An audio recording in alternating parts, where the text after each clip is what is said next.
બોટાદના લાતી બજાર કાદર શેઠની વાડી ભૂંગળાના કારખાના પાસે બે જૂથ વચ્ચે કોઈ નાની મોટી વાતમાં ઝઘડો થતાં મારામારી થઈ હતી। એમાં અળવના રહેવાસી નારણભાઈ મગનભાઈ જાંબુકિયાના પરિવાર ઉપર લાકડી પાઇપ વડે જાનહાનિ હુમલો કરવામાં આવ્યો હતો। તે પોતે નારણભાઈ લગ્ન પ્રસંગમાં ગયેલ ઘરે ન હોવાથી તેમને ઘરના સભ્યો સાથે સામે વ્યક્તિએ ગાળો બોલવાનું ચાલુ કર્યું હતું। તેમને દબાવવાનો મામલો હતો। જાનથી મારી નાખવાનો હુમલો કરેલ ઇજાગ્રસ્ત પરિવાર નારણભાઈ મગનભાઈ, કિરણબેન નારણભાઈ, અરવિંદભાઈ મગનભાઈ આટલા વ્યક્તિઓ ઉપર હુમલો કરેલને કિરણબેનના કપડાં ફાડીને ઇજ્જત લૂંટવાના કાવતરા કરેલ। તેમને સારવાર અર્થે બોટાદ સોનાવાલા સરકારી હોસ્પિટલમાં ખસેડવામાં આવેલ। હુમલો કરનાર વ્યક્તિ ભીખાભાઈ ગોરધનભાઈ હળિયલ, ચિરાગભાઈ હળિયલ, વિપુલભાઈ ગોરધનભાઈ બોટાદના આમની માથે બોટાદ પોલીસ સ્ટેશનમાં કેસ દાખલ કરેલ છે।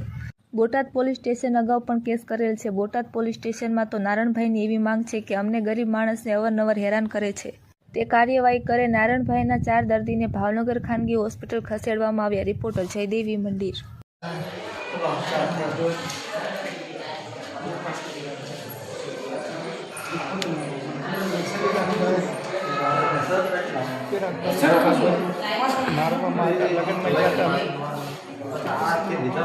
એવું લઈને આવ્યો હતા ભાઈનું એવું આવેલા ઘોડીઓ ફેરવા લગ્નમાં મારા ભાઈનો હાટલો કાઢી નાખ્યો। મારા ભાઈને એમને બધાને માર્યા।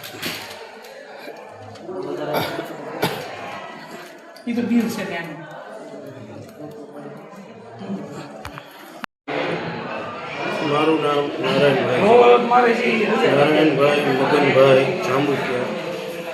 અમે લગ્નમાં ગયા હતા કાદર શેઠની વાડી ભૂંગળાના કારખાના પાસે। અમારી ઉપર હુમલો કર્યો ચિરાગભાઈ। મારા ઘરડાની સાદી કાઢી નાખી અને હાવ ઉજા કરી નાખ્યા। પછી એમના ભાઈ ચિરાગભાઈના ભાઈ નાના ભીખાભાઈ ગોરધનભાઈ હળિયલ, એમની 2 છોકરીઓ, પછી કરુણાબેન ધોકો લઈને ભીખાભાઈ લોખંડની પાઇપ લઈને મને માથામાં મારી જાનથી મારી નાખવાની ધમકી આપી। તમને પતાવી દેવાના છે। 4 જણા અજાણ્યા શખ્સ હતા, અમને હાવ મારી નાખવાનું કીધું છે, બરાબર।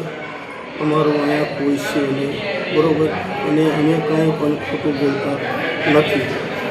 કાંઈ પણ એવું હોય તો પોલીસને વિનંતી કરીએ છીએ કે તપાસ કરે સાચું શું છે હકીકત।